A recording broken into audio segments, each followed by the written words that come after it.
Yes, exactly. Excuse me, I can't stay the whole time. That's okay. I can't either. All right, you'll walk out on me. I wish I could. Oh, did it?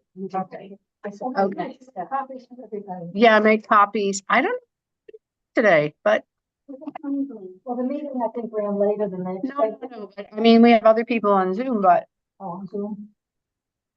I don't know. What is today? June? 5th, isn't it? Yeah, so we're gonna have one more, just one more, and then we're gonna break for the summer And when will we start again? in September. You'll get an Okay. email stuff, All but right. because I need a break and you need a break and I need to prepare stuff for the year. Exactly. But okay, so Merle, do you have a Tanakh? Do you have Yeah, a I Bible? can get one. They're in the Yeah, other and then I room. wouldn't have to put anything on the screen and we could all look at our own. Okay, I'll go get one. As long as, if no one else is here, that would be so great. Because Shavuot is this Tuesday night, I thought it would be fun to, and the tradition is to read the book of Ruth. So the book of Ruth is, most people know, she was the first convert. So why do you think we would read her story on Shavuot? Ruth and Naomi, right? Yeah, yeah. Is that the day that people use to convert? No, but they could, but what does Shavuot celebrate? Giving of the 10 Commandments. Or the whole Torah, depending. So Torah. Is it? I thought it was just the 10 Commandments from Mount Sinai. it's the 10 Commandments, I guess, on Shavuot, but then they continue to give more and more laws. And so I guess Moses is up there for 40 days getting the rest of it. Okay, so you have it, Merle? Yeah, what am I looking It's for? in, you look under writings, the section of the Bible, not the Right. Torah, the writings, and look for Okay. Ruth. Look for Ruth. Oh, okay. Okay. Okay, so I think the idea is that we got the Torah and now Ruth is accepting the Torah. She's accepting Judaism. So we talk about her, as someone, but it's interesting that there's a story of this non-Jewish woman, and you'll learn very soon that she's from Moab. She's called many, many times Ruth the Moabite, even after she decides to be Jewish.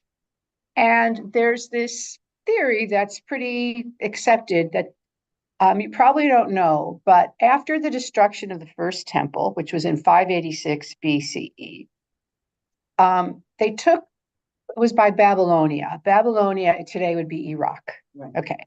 So they took most of the Jews as captives to Iraq, Babylonia, and they were slaves or they lived there or whatever. And then Babylonia or Iraq was conquered by Persia, which is Iran today.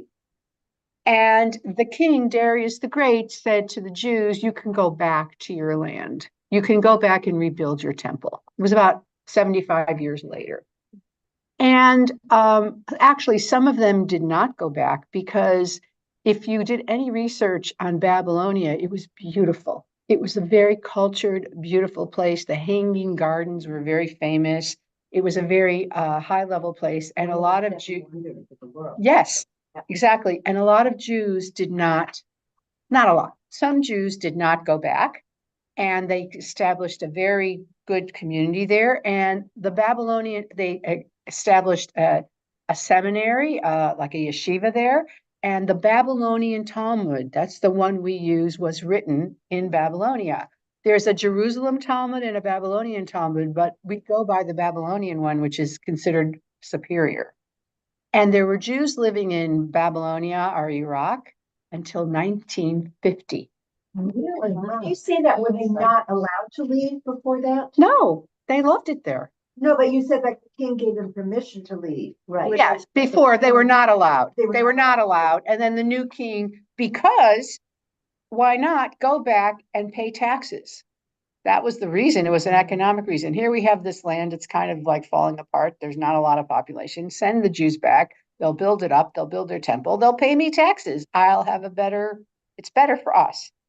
So that's why they went back, but some didn't. And they stayed until after Israel was established as a state and Iraq kicked out the Iraqi Jews. They were there for like, how many years? From 25 So 500, 586, 2,500 years Really? they were there. So yeah, same with Iran. Jews went to Iran during that time and stayed. There were Persian Jews there until 1970. 80. 80, 79, 79. So Persian Jews today, the ones we know, are really Persian. You know what I mean? 586 is Islam didn't happen until 600 AD. So there were Jews in Persia 1,000 years almost before, 1,100 years before there was Islam in there. So, I mean, they feel very, very, very Persian. And it's a huge culture shock when they had to leave. But anyway, when the Jews went back to Judea, one of the leaders was this leader, Ezra.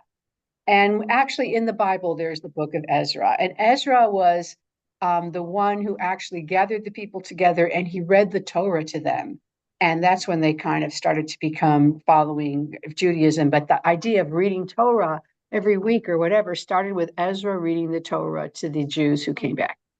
But a thing that he also did, and was to say, any of you who brought or lived in the land, you have to divorce your non-Jewish wives and get rid of your non-Jewish children. And so there's this idea that this story about this righteous non-Jewish woman, and Moab was considered one of the real pagan enemies, or, just too pagan for Judea. What tribe was Zipporah? Is she from Moab? Who? Zipporah. What was she, when was that? No, what was her tribe? Midian. Oh, Midian. Midian. But that was Way before. well, yeah, like It still was 700. Yeah, but they all had non-Jewish wives. Did Aaron? No, he didn't. Aaron did not. Aaron's wife was the sister. Her name was Elisheva or Elizabeth, and she was the sister of what's his name? Abinadab, the guy who walked into the Red Sea, the first one. Nachshon ben Abi. She was Elisheva bat Aminadab. So there's this story, if maybe you've heard it, about in the Red Sea. I'm such a Torah nerd. I love all this stuff. I think it's interesting. I went, oh God, she's his sister. So there's this story that when they got to the Red Sea, it didn't part. And everybody was panicking, even though God said, put out your hands, it'll part. And this man, Nachshon, who was like a prince, walked into the sea and he went up to his ankles, his knees, his waist. And when he got here, the seas parted. It's kind of this idea that you have to participate in the miracle and that you can't wait for God to do everything. But Nachshon was the first one to walk through. Aaron's wife was Nachshon's sister. And I was reading like some genealogy and I went, oh my God, she's and I thought that was cool. Anyway, this story, and I think it was written by a woman, actually, and you'll see as we read it, talks about this Moabite woman who's so righteous. And so it's kind of a polemic or an argument of like, just because she wasn't born Jewish doesn't mean she can't be a righteous Jew, a good woman. And in fact, Ruth becomes the great-grandmother of King David. So this is sort of proving that what Ezra did was wrong, and it was an argument against it. I don't know if everybody did it either, but that's what his decree was. So that's in context. So they say the story took place around, actually, it's interesting. It took place earlier. Oh, okay. So it took place around 1100 BCE. It took place. I mean, like they said it in that time because King David was like around 1,000. Okay, so she was his great-grandmother. But it was written in the 400s BC about her. It was written and you know how sometimes when you write something and you make it happen in the past, it has more resonance and it's not so threatening. And you say like, oh, you're getting rid of our Moabite wives. Well, here's a story about a great Moabite woman, and she was the great-grandmother of King David. So That's yes, So if you're a convert, then your children are Jewish? yes, I see. yes, absolutely. But only if they're born after you convert. Correct. Oh, they have to be born after. Or you have to convert them Oh. if they're not, okay. So we had, So do they have the right of return and all those things? oh, you mean today? Yeah. Yeah, Okay. yeah, yeah. If Yeah. you're a convert and you have children, they're Jewish. If you have a convert and you already, and then, I mean, if you're a convert and you give birth, your children are Jewish. If But you if- adopt a child, I And- I adopted my daughter and I converted her. okay, that was my question. I took her to the Same mikvah. with me. Okay, Same with me. I'm adopted and my parents brought me to the mikvah right away. Yeah, okay, that was my question. yeah. Was that because you didn't know if she was Jewish? She wasn't. You knew that? Yeah. Oh. So I knew she wasn't.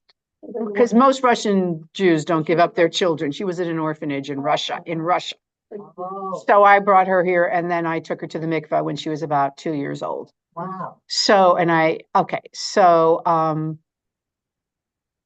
I could tell you, you want to hear a story about it? It's really amazing. Exactly. So I brought her, I did it Orthodox because I didn't know about the mikvah at AJU. I didn't know there was a conservative mikvah.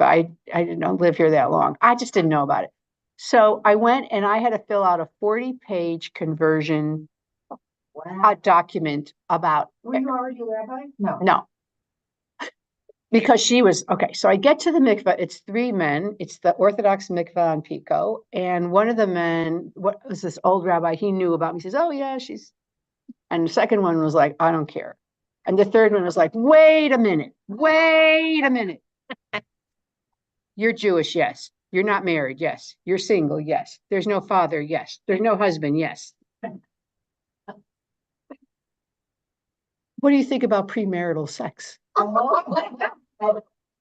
I said, it's a good idea in theory, but after a certain age, it's unrealistic. That's what I said.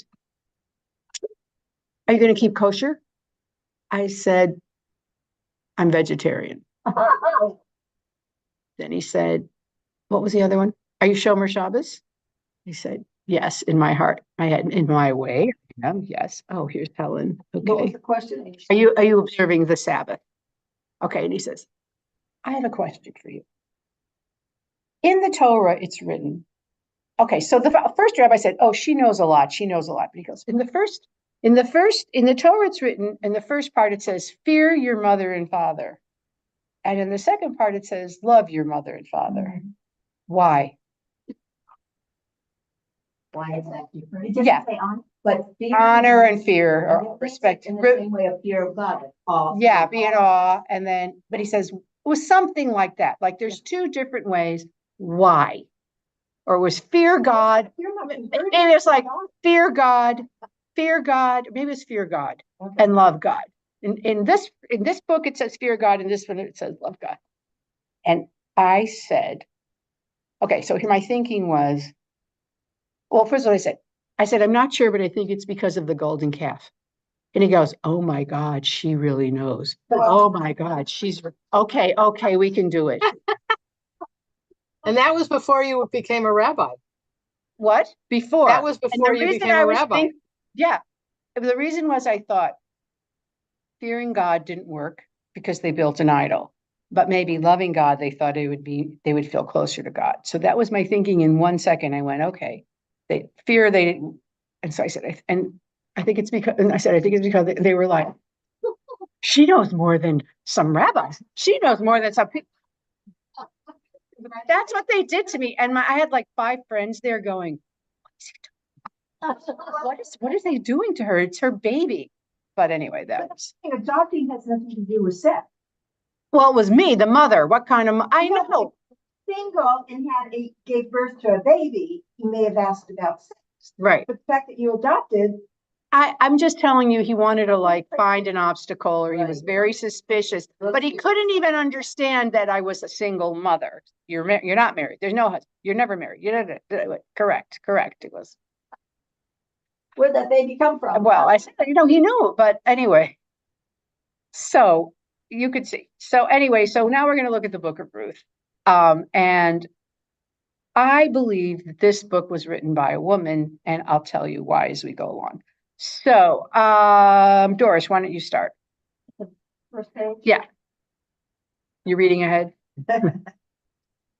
In the days when the judges ruled, there was famine in the land, and a man of Bethlehem in Judah went to sojourn in the country of Moab. He and his wife and 2 sons. The name of the man was Elimelech. Okay, just one second. Helen, hi. We're like a hybrid in person. Everybody's here in person. Do you have a Tanakh? Why don't you get it and open it to the book of Ruth? So I know, I'll tell her. Okay, continue. The man was Elimelech, the name of his wife Naomi, and the names of his 2 sons were Mahlon and Chilion. They were Ephraimites, Bethlehem in Judah. Okay. So in the days of the judges, that was like 1100 BCE. There was no king. There was a famine in the land, and a man from Bethlehem, which is still, exists. Now in Hebrew, there's some symbolism here. There was famine, and a man from Bethlehem in Hebrew is Beit Lechem. Does anybody know what that means? Bread. House of bread. So a man from a place where there should have been food. Okay, admit. Hi, Bonnie. Where is Moab? Moab is like on the other side of the Jordan, but like right in the same area, like a tribe on the other side of the Jordan, probably on the West Bank, you would say, around there. His name was Elimelech. Okay. Oh my God, may have to put up this thing. Hi, everyone. Hi, Bonnie. Nice to see you. Did you have your procedure? I did yesterday. I'm still in the hospital, but they fixed it. I just need another night of nursing care. Okay, good. I hope it was successful. It was not bad. Okay. Who's also just came? Rebecca. Rebecca, do you have a Bible, right? Yeah, hold on. Would you get the book of and Helen, did you find it? Okay. So we were just reading the first paragraph in the book of Ruth. So the main name of the man was Elimelech. Elimelech means Eli Melech. My God is king. Eli, my God is king. Right. And the name of wife was Naomi. Naomi means by pleasantness. I'm pleasant. Naim. Naim means pleasant. Hine matovu ma naim. How nice and pleasant it is. So Naomi means. Oh, that's right. Right. So Naomi means my pleasantness. But the name of the 2 sons were Machlon and Chilion, and that means like disease and plague. What a book. I know. So that were their names.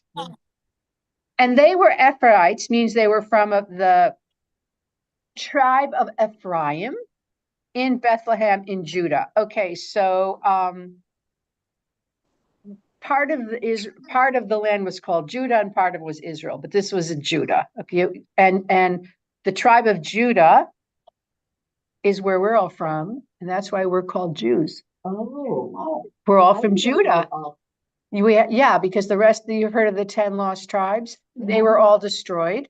So Benjamin and Judah, and so Judah sort of swallowed Ephraim and Benjamin, and so the country became called Judea, Judah, whatever. It's from the tribe, and that's why we are called Jews. Wonderful. So, okay. Otherwise, before that, we would have been Israelites because we've been all from the children of Israel. And Israel, as you know, or we may remember, is another name for Jacob. Okay. Israel is a name for Jacob. Another name for Jacob. Met with God. When Wrestling with God. he had this like spiritual moment where Jacob wrestled with an angel all night long, and the angel lost and said, "Let me go." In the morning, the dawn is coming, and Jacob said, "Not until you bless me." And he blessed him and gave him, he says, "From you will be known as Israel," which means you wrestled with God. And that's what Israel means, wrestle with God. All right. It's a great name for like who we are as Jews, because we're always going, well, I'm not sure about that. Well, what about this? Or why this? Why that? We wrestle. Why are we Israel instead of Judea? Okay, so, we are the children of Israel. Okay, Bnei Israel, or the land of Israel. But at a certain point, the Israel part was destroyed. and it was called Judea or Judea, and then we were Jews, and then we were kicked out for 2,000 years as Jews. And then at that time, the British and the whatever named the place Palestine. Okay, that was when the Romans sort of kicked us out and destroyed the land because we rebelled, and they called it Palestine. But when the Jews chose the new name of their new state, they chose Israel. So it was never called Israel since 2,500 years ago until 1948, where they said, what are we going to call this place? Judea? What are we going to call it? And they decided to name it Israel. But wasn't that the Balfour Declaration after World War One that said They said they're going to divide. the British? The British said that this land, Palestine, was going to be two states. Right. Part was going to be for the Jews, part. But the name of the new country Right. was chosen by the Jewish inhabitants, and they, or the government or whoever, Ben Gurion and his friends, and they chose Israel. When he wrestles with God. Exactly. And also our name, Children of Israel, that we had, or it's all over the Torah, we're called the Children of Israel. Okay. Or the people of Israel.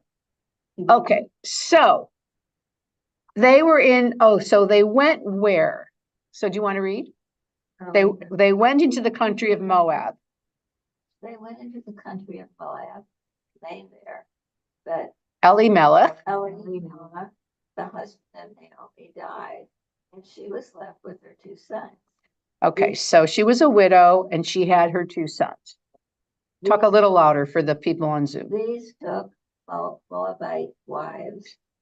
The name of the one was Orpah.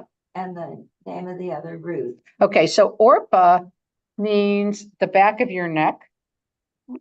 And Ruth is like, I think it's kindness or goodness, kindness. Now, by the way, Oprah's mother meant to name her Orpah and she misspelled it. That's what I was just thinking. Something is connected with that. It's supposed to be Orpah. Orpah. That's a Wow. biblical name, and she misspelled it, or somebody misspelled it, and it became On Oprah. the birth certificate. Yeah, I've heard that No, I have to. so that's definitely true. But then he was named after the wife that left. It's a biblical name. People like, yeah, whatever. It's like, oh, the unloved wife, you're gonna name your kid? It is a pretty name. Yeah. It's a pretty name, yeah. Okay, continue, Why would you name somebody the back of a neck? because she leaves. Oh, Every name sort of has, you'll see, she leaves. And you see the back. Go ahead. so they lived there about 10 years and both. Machlon and Chilion died.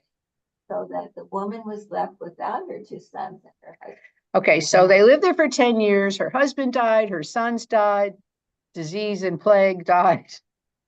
And she's left with her two daughter-in-laws, Orpah and Ruth. Okay, Cindy. Then she arose with her daughters-in-law to return from the country of Moab. For she had heard in the fields of Moab that the Lord had visited his people and given them food. So the famine was over. You know, everything is in the hands of God. So if now the famine's over, God blessed the people, and she was in the fields, which makes you think she was working in the fields or something, because, you know, she didn't hear it in the town, she heard it in the fields. So she decided. So continue. So she set out from the place where she was with her two daughters-in-law, and they went on the way to return to the land of Judah. So that she was going home to Judah. Okay, one more, Cindy. But Naomi said to her two daughters-in-law, "Go, return each of you to her mother's house." Okay, so I believe this is the first hint. First of all, this is a woman's story from beginning to end. It's all about the women. The men disappear in the first, two paragraphs. Isn't it odd that she said, return to your mother's house? Wouldn't you usually say, go to your father's house? Oh. She would say, I mean, if you say go home in this ancient time, wouldn't you say return to your mother's house? The father's house, I mean, it's his. Mothers are always there, the fathers have always disappeared. But return to your father's house because he owns everything. It's his home. But she says return to your mother's house, which I think is interesting. And continue. May the Lord deal kindly with you as you have dealt with the dead and with me. The Lord grant that you may find rest, each of you, in the house of her husband. Is that giving them permission to remarry? Exactly. Yeah. Yeah. Then she kissed them and they lifted up their voices and wept. Okay, so they had a beautiful relationship, these three women. She said, look, I'm going home. I have nothing. Go back to your mothers. And another way we could think of it is, I have been like a mother to you, but I can't anymore. Go home to your mothers. Go home to your mothers. And maybe your mothers can find you another husband. So maybe the mothers were the ones, maybe there's a subliminal thing of the mothers find the matches or look for the husbands. Daughters feel close to the mothers. Want to see their mother. Okay. Helen, do you want to read? Sure. Nay, but we will return with thee unto thy people. And Okay, then so she has a different translation. That's okay. Go ahead. right. Turn back, my daughters. Why will ye go with me? Have I yet sons in my womb that they may be your husbands? Okay, so she's saying what, Helen? She's saying, there's no reason to stay with me. I don't have husbands to give you. Right, I can't give birth to two more sons that can grow up to be your husband. Keep going. Turn back, my daughters, go your way, for I am too old to have a husband. If I should say I have hope, should I even have a husband tonight and also bear sons? Would ye tarry for them till they were grown? Okay, so even if I had a husband and I gave birth tonight, would you hang around until they were grown up? No. I feel this is a humor of a woman also. This is how a woman would talk. Like, Yeah. come on, girls. Even if I could get married, would I be able to give you a baby, a husband? Go on. Keep going. Till they were grown. Nay, my daughters, for it grieveth me much for your sakes, for the land of the Lord is gone forth against me. Go Did I ahead. say something? No, I don't think so. That's okay. That's okay. And they lifted up their voice and wept again. And Orpah kissed her mother-in-law, but Ruth cleaved unto her. Okay, so Orpah kissed her mother-in-law, meaning she kissed her goodbye. But Ruth hung on to her. Ruth hung on to her. Okay, Mickey. Okay. And And she she said, see, your sister-in-law has gone back to her people and to her God. Return after your sister-in-law. okay, let's just stop that. If she's gone back to her gods, what does that imply? I don't. But what was going on before she went back to her gods? She took on Judaism. She took on Judaism. She had taken on Judaism or lived, and they never had children, which is unusual, but neither Ruth nor Orpah had children. But she said, go back to your religion, go back to your gods. For your life from before. Right. Okay. But Ruth said, do not urge me to leave you or to return from following you.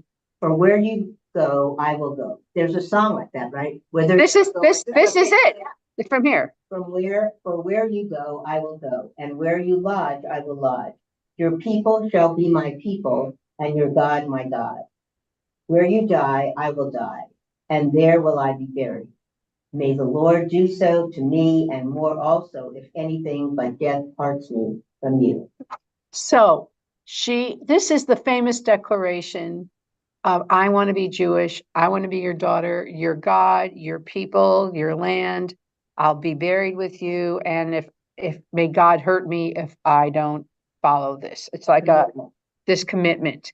So this is very famous. And I think it's so interesting because this is all it takes. And now she's considered Jewish, whereas today we make them go converts go through so much. There's no mikvah implied either, No, here at all. so that must have been established later. I guess so. I mean, yeah. I mean, you did go to the mikvah every time you had your period. That's in the Torah. Right. The red tent, remember? Right, the red tent, absolutely. It's an official conversion process. Yeah. I think not. You just said, You just said, your people are mine. and to this day, that is how you become a Muslim. You just say, I believe in Allah and Muhammad is his prophet. And that's it. Really? And to be a Christian, you just have to get, you just have to get baptized. I think. Well, not even. Sometimes it's just water, but sometimes it's a complete immersion. Yeah. So, you know, I wrote this play, or maybe you don't know it. I wrote a play about the Warsaw Ghetto, and I was very close to this Holocaust survivor who was 13 through 19 during the Holocaust. And his story is interesting. But when he was 19 and liberated, he went back to Warsaw, and the Catholic Church, he tells me, so the Catholic Church was paying $50 to any Jew who would convert. Ow. So he says to me, so I converted 10 times. That's what he told me. No, he said he and his friend, they would keep changing their clothes, changing their hats, get back in line and do it again. They needed the money. They were, but I mean, everybody just said to me, so I converted 10 times like that. Okay. So, the thing this is, okay, what do you think about Judaism that Ruth liked? Why do you think she wanted to, why do you think she did this? Do you have any ideas? And I want to hear from Rebecca or Bonnie or Helen. Do you have any idea why do you think she wanted to stay with Naomi, go to Judea and be a Jew? Do you have any idea? Because they don't tell us. Well, she probably had an affinity to Naomi, and maybe she didn't want to go back to Moab. Maybe she didn't like the lifestyle. Well, they're in Moab. Maybe she didn't want to go back to wherever she was came from. Her family, yeah. But maybe she didn't like her life prior to meeting Naomi. Okay, or maybe she really liked the life of a Jew, like Shabbat, Yeah. the holidays, the way they Closeness, live, the closeness or something like that. Yeah. But she said, your people shall be my people. That's a huge thing to take that on. And yet we do know, well, I do. I meet, people here in Choosing Judaism who, some of them say, I've always loved Jews, or one Black woman said, I always felt I was Jewish adjacent. Like, I always felt like I should be Jewish. I don't know. And I mean, Ruth must have just felt so in sync with whatever Judaism was at that time that she said, no, I don't like the Moabite way. I choose the Jewish way. So, I think the Moabites probably had lots of gods. Lots of gods, lots of gods. But maybe we don't really know what they had, but I mean, did they have child sacrifice? Did they, I mean, we don't really know. Did they have fertility rites where sex was part of like the worship? I know some of the Canaanite religions had that. So we don't really know, but she liked this and she said, no, I'm going to go with you. Even though Naomi had nothing, she had no money, she had nothing, they were going back. But maybe Naomi was a little older and she felt she didn't want her to travel back alone. That's take care of her. That's another thing. Yeah. It's like your mother-in-law who you've loved and you're not going to let this woman go all back to this country by herself. So there's that idea. Okay, so Rebecca, yeah. How long after Abraham? Oh, long. Like, a long. I mean, if you're counting about Abraham would have been like 1800 BC. Yeah. This is 1100. So Okay. it's a long time. So it's been a long. It's after the Exodus. It's now they're in the land. They're living in the land. Okay. So they've been in the land for like 100 years, 150 years. Okay. So Rebecca, do you want to read? Sure, and this is a Bible, the New Oxford annotated. It has a more Christian bent to it. So the two of them went on until they came to Bethlehem.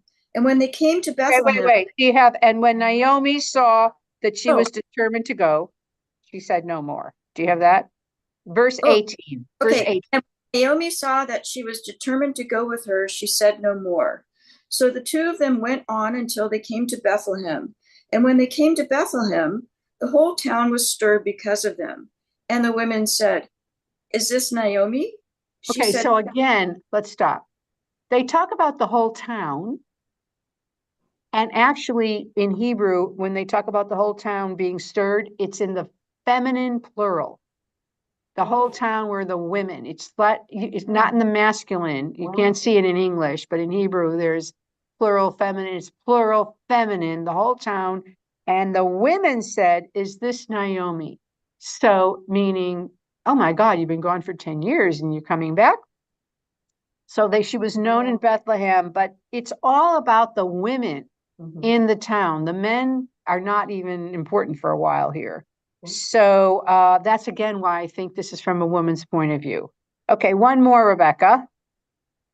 She said to, is this Naomi? She said to them, do not call me Naomi, call me Mara, for the Almighty has dealt very bitterly with me. Okay, Mara is from the same root as maror. Oh, bitter herb. Bitter, bitter. Call me bitter. Don't call me pleasant, because Naomi means pleasant. Don't call me pleasant, call me bitter now, because the Lord has dealt very bitterly with me. Go ahead. I went away full, and the Lord has brought me back empty. Okay, Why- so she went away with a husband and 2 sons. Now she has no one. Okay. Go ahead. Why call me Naomi when the Lord has afflicted me and the Almighty has brought calamity upon me? Go ahead. So Naomi returned, and Ruth the Moabitess, her daughter-in-law, with her, who returned from the country of Moab. And they came to Bethlehem at the beginning of the barley harvest. Okay, so I think the barley harvest might have been around Shavuot, probably. Isn't that a harvest holiday? Yes. And again, they start calling her Ruth the Moabite now, not just Ruth, Ruth the Moabite. So why do they want to remind you that she's a Moabite? Of her roots. Of her roots and Of also, her background. yes. And why do they want to remind you of her background, do you think? Helen. Because they didn't consider her Jewish. Okay, you logged on after I talked about how this may have been written as a polemic against, you'll know what I'm talking about, when Ezra returned to the land with the people after the Babylonian exile, he forced all of the Jews to divorce their non-Jewish wives. And that's in the Bible. And so this may have been a refutation of even a Moabite wife could be a holy, good woman. And I'm wondering if they call her Moabite to keep reminding us, you see, she's really good, but she's a Moabite. She's a Moabite. She's not born Jewish, but look how good she is. And that's why you shouldn't force us to divorce our non-Jewish wives, because they can be good or better than a Jewish wife. So, but it also could to remind us that she's not Jewish, but don't forget, she becomes the great grandmother of King David. So, that's very interesting. Okay. So, Merle, do you want to read? Sure. Two. Naomi had a relative through her husband, a man of substance from the family of Elimelech. His name was Boaz. Ruth the Moabite said to Naomi, let me go out to the field and glean among the ears of grain behind someone in whose eyes I shall find favor. She said to her, go, my daughter. Okay, so she stop went. 1 second. So Boaz, Bo means come, and Oz is strength. Oh. Ozi, Vazima, Oz is power or strength. So now we have, to me, he's like the Prince Charming or the ideal man. He's the hero of the story, the male hero, and a man worthy of the clan of Elimelech. So he was a worthy man, whose name was Boaz. And Ruth said to her, okay, what does glean mean? Who knows? Clean the fields. Right. What? Okay, so clean the field. Take the, go out there and garden. I mean, I can't think of the right word. So this is what it is. When there's a harvest and you collect the grain, some things fall, like when you're cut and you gather it and stuff fall. And it says in the Torah that whatever falls, you leave for the poor. And picking up what's fallen is called gleaning. So it's not just harvesting, it's what's fallen out from the harvesting. You're chopping and you're collecting, and then there's stuff left. There's always stuff. That's called the gleanings. And she said, the poor, that was a whole thing in Israel. They provided for the poor. You also were not supposed to, Helen, you know about the corners of the fields? Mm-hmm. Share that. My memory's a bit rusty, but that's for the people who couldn't afford to buy food. They would go and they pick up from the corners of the Right, field. you weren't supposed to harvest your corners of your fields as well. Leave that for the poor. People don't have, exactly. But so you know, you left the corners growing and you left the gleaning. And so there was, this is what I love about the Torah. I mean, there's some, in between kind of God's wrath and punishment and all that stuff, which I feel is very man written or human written, are these unbelievable laws about caring for the misfortunate or the unfortunate or the hungry or whatever. And so here's one of them where this is a law. You're not allowed to cut the corners and you have to let things drop because we don't want to have starving people. Just imagine if we did that with the homeless here. You know what I mean? It would.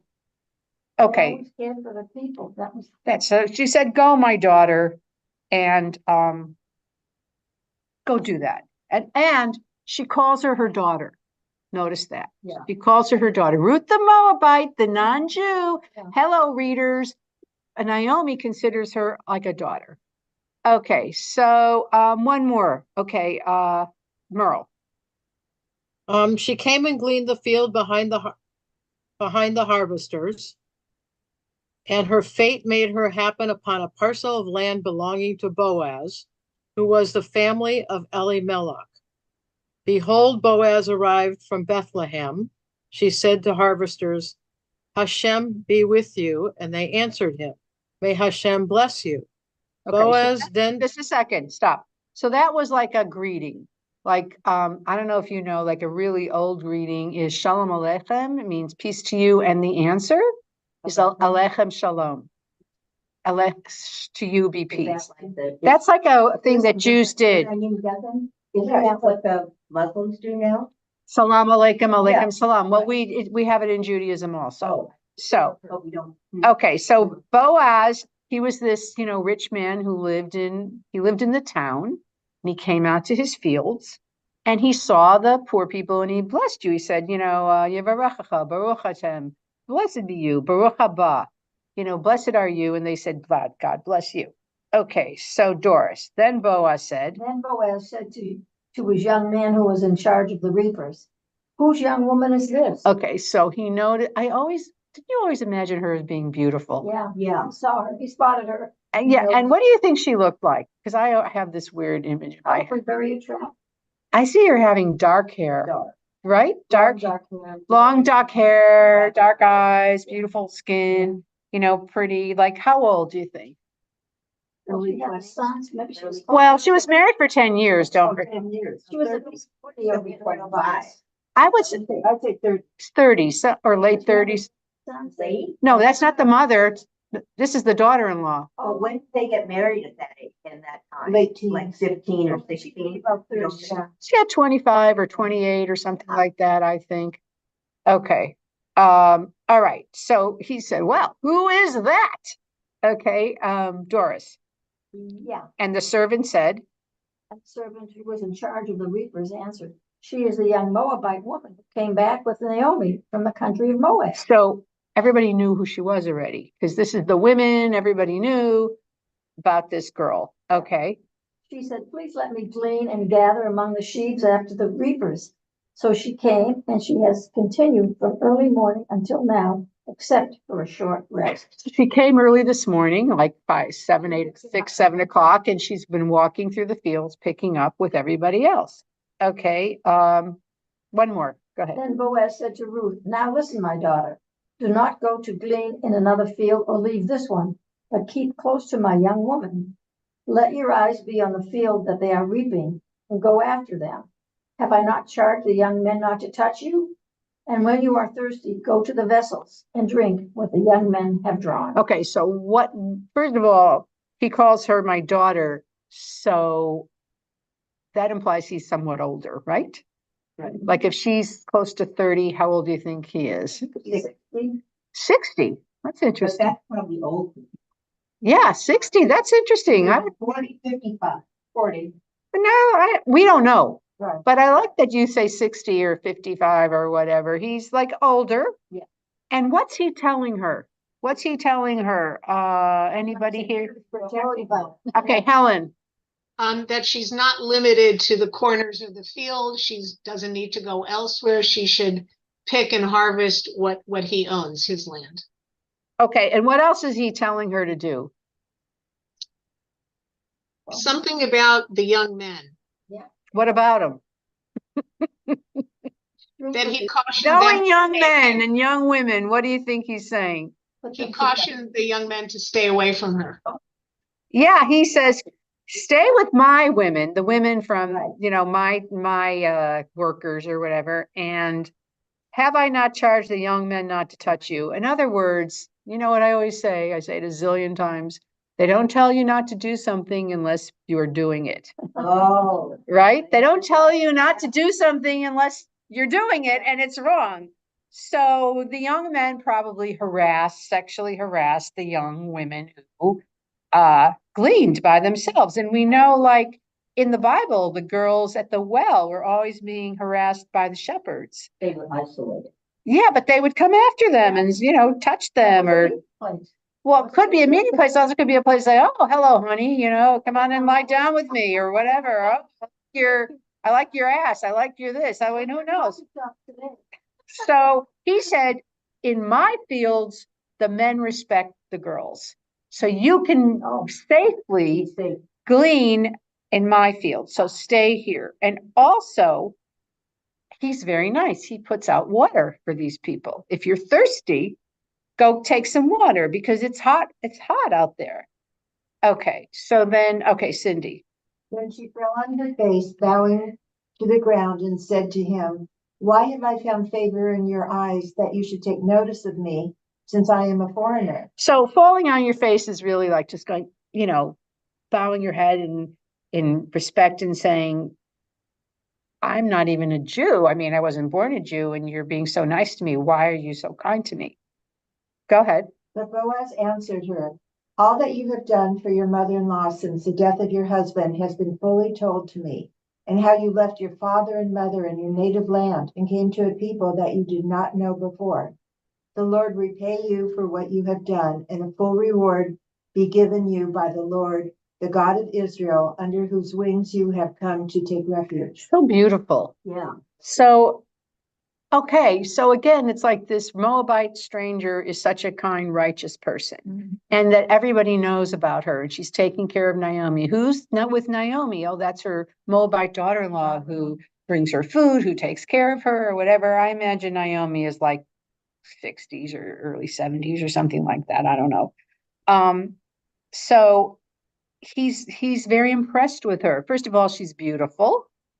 And then he had heard of her. So he says, oh, you know, on double level. Okay, Mickey. Then she said, I have found favor in your eyes, my lord, for you have comforted me and spoken kindly to your servant, though I am not one of your servants. Now, when you say your servant, she's talking about herself. Right. I am, you know, your servant, though I'm not one of your, not in your family, not in your employee. I'm a stranger, but thank you. And then he goes further. Go ahead. At mealtime, Boaz said to her, come here and eat some bread and dip your morsel in the wine. So she sat beside the reapers, and he passed to her roasted grain, and she ate until she was satisfied, and she had some left over. Okay, so she had some left over, which you'll see she brings home to Naomi. Okay, Helen, 15. Verse And 15. when she was risen up to glean, Boaz commanded his young men, saying, let her glean even among the sheaves, and put her not to shame. And also pull out some for her of purpose from the bundles, and leave it, and let her glean, and rebuke her not. Wow. So he said, you know, you collect it in like, and you bind it. He said, pull some out and drop it so she can glean. In other words, create gleanings for her, not just regular whatever happens to fall. Make sure some things fall for her. So go ahead. So she gleaned in the field until even, and she beat out that which she had gleaned, and it was about an ephah of barley. I looked that up. It's like 3/4 of a bushel. is an ephah. So she beat out, meaning you take out the chaff and the straw and the stalks, and you just bring the grain home. Go ahead. And she took it up and went into the city, and her mother-in-law saw what she had gleaned. And she brought forth and gave to her that which she had left after she was satisfied. So she also brought her the extra food that she had had at lunch. Go ahead. And her mother-in-law said unto her, Where hast thou gleaned today? And where wroughest thou?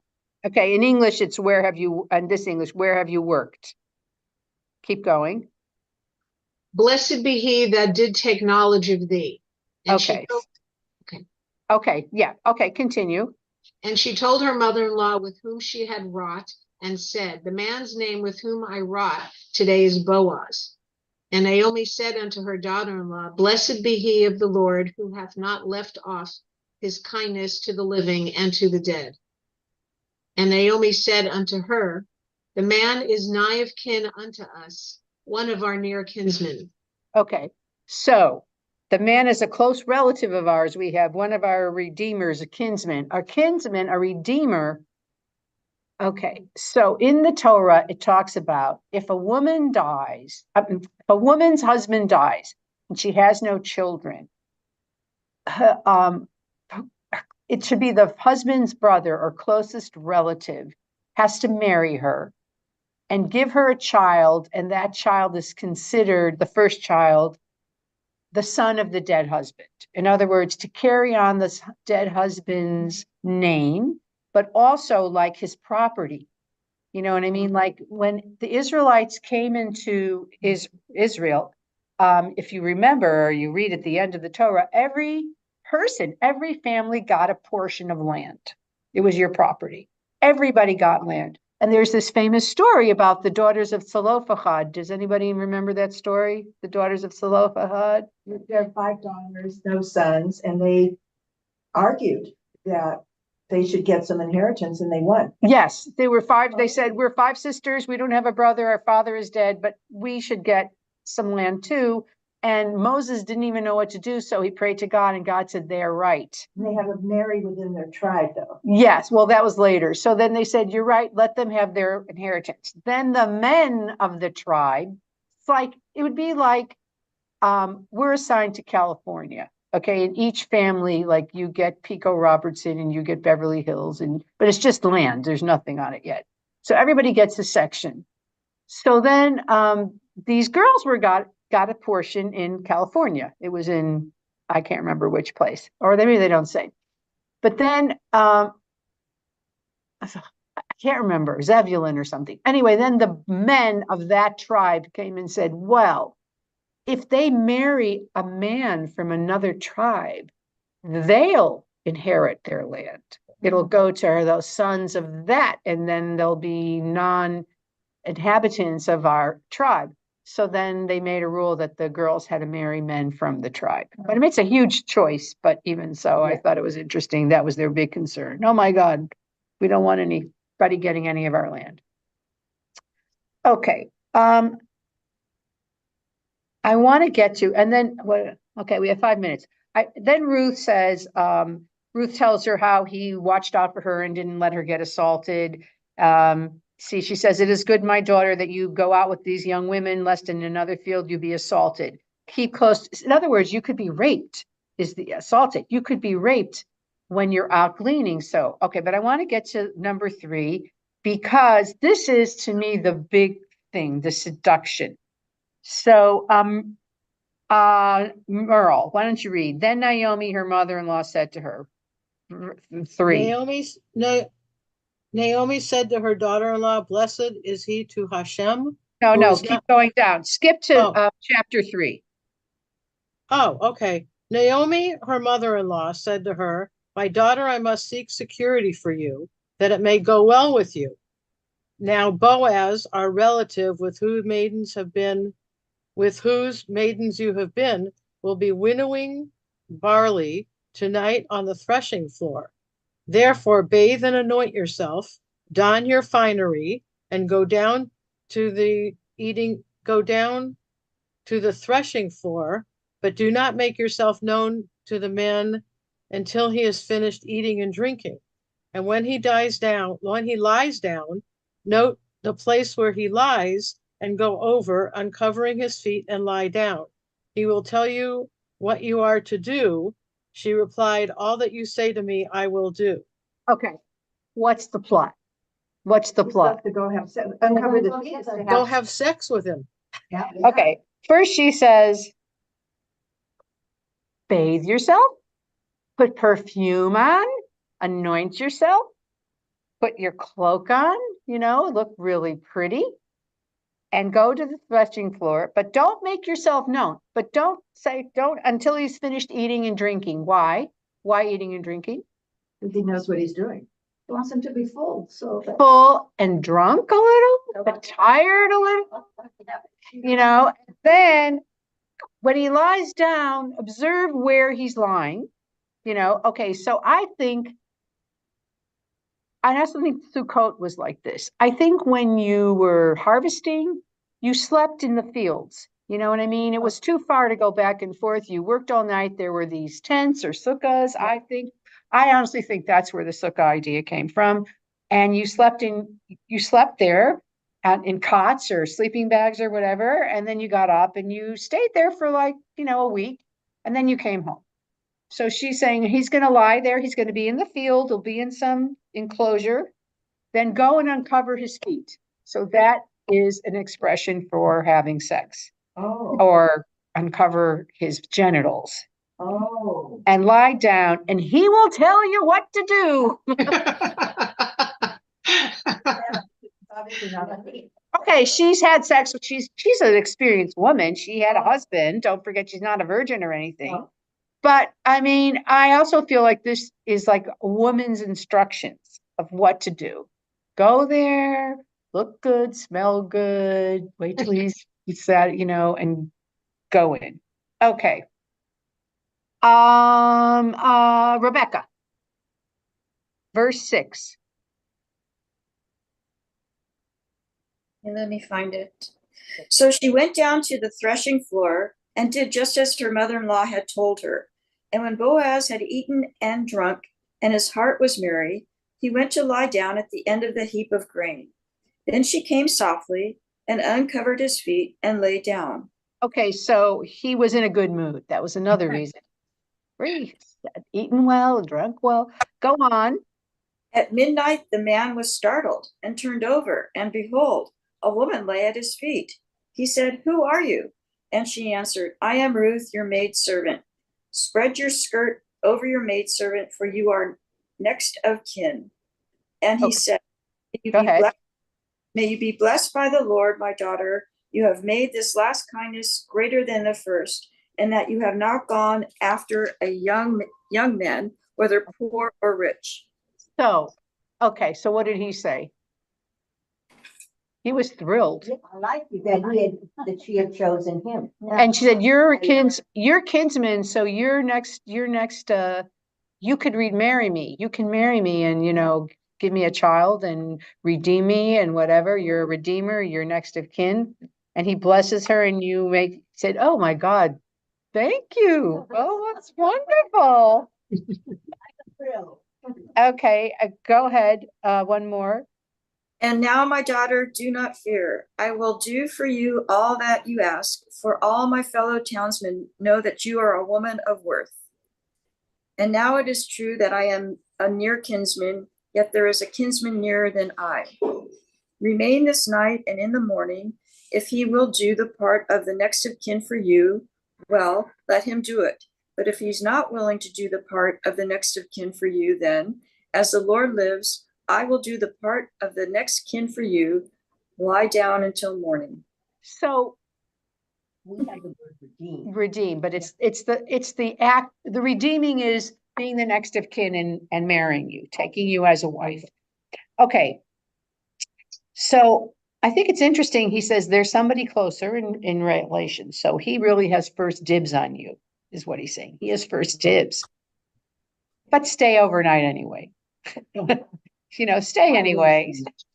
So he doesn't send her home. You know what I mean? And he's hoping to have her. I will do it. You know what I mean? Okay. Okay, Helen, 13. 14. And she lay at his feet until the morning, and she rose up before one could discern another. It's like, dusk. It's just dusk. You can't still see anybody's faces. It's still dark. Go ahead. For he said, let it not be known that the woman came to the threshing floor. Keep going. And he said, bring the mantle that is upon thee and hold it. And she held it. And he measured 6 measures of barley and laid it on her. And he went into the city. And when she came to her mother-in-law, she said, who art thou, my daughter? Okay, And she- so I love this because that's the right translation. Who are you?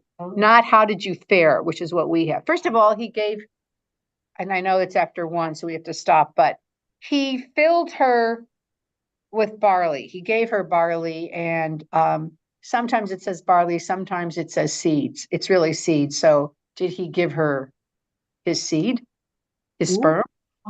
Did he give her his sperm? And he filled her with sperm. Well, did he give her grain?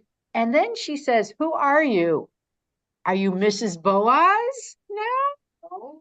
Are you married? Are you engaged? Who are you? I mean, in other words, what's happened? Are you now, a consummated woman, or is there a commitment? Because it's not just how did you fare? That's wrong. It's miat in Hebrew. Who are you? And She was married to plague. 10 years, she never got pregnant. right. And she actually does have a child at the end of this, but we can't read. And she said, these are 6 measures of barley he gave to me, for he said, you must not go back empty-handed to your mother-in-law. Mm-hmm. And she said, wait, my daughter, until you learn how the matter turns out, for the man will not rest, but will settle the matter today. I love it. And so we have to stop. But if you read the last thing, well, what he does is he goes to the town square. He goes to the guy who's next of kin. He calls 10 men and he says, listen, Elimelech's land is yours if you want to inherit it because you're next. And he says, I'll take it. And he says, but if you take it, you also have to take Ruth, the Moabite woman, with it. And the guy says, I can't do that because he's probably married. Or he says, no, I can't take her. So then Boaz says, okay, I'll take her. So he kind of manipulates the guy to say, I don't want it. And then the way that you give up your redeeming is you hand your sandal, you throw your sandal. I don't know why. You throw your sandal, and then Boaz marries Ruth. And then they have a child. And at the very end, what's interesting is Naomi and the women name the baby. Again, it's like they take over, and it says, Naomi took the child and laid him on her lap and became his nurse, and the women of the neighborhood gave him a name. Oh, when I did my first child's baby naming, some of my non-Jewish friends said, what, we sit around and we choose a name for your baby? And I said, no, it's, the Jewish blessing. But they thought exactly that. Yeah, they named him Oved, which means work. And they named him, and he was the father of Jesse, and who was the father of David. Yeah. So it's a great story. And it's got lots of love. Very interesting. Isn't it? Really appreciate it. It's fun. How does it feel for you guys to be in the hybrid? It was great. Thank you very much for doing this. What did you think, Helen? I enjoyed it. It was good. Yeah, this is fine for me. Sorry. All right. I was late. All right. Well, I think next year, that's what we're going to do, because it's nice to be in person, and maybe some of you can come some of the time in person and some not, and bring our lunch and hang out. And Is this the last time? we have one more this month, and then we're taking a break until the fall. You have to get a little dose of the tea, right? Get a little something. What do you mean? Oh, you want me to? Oh, yeah, I did the. Oh, yeah, sure. Just like Okay. 5 minutes of. Bye, everyone. Thank See you. soon. Thank You're you. welcome. See you Okay. soon. Yeah. Bye-bye. Bye. Okay. Do you think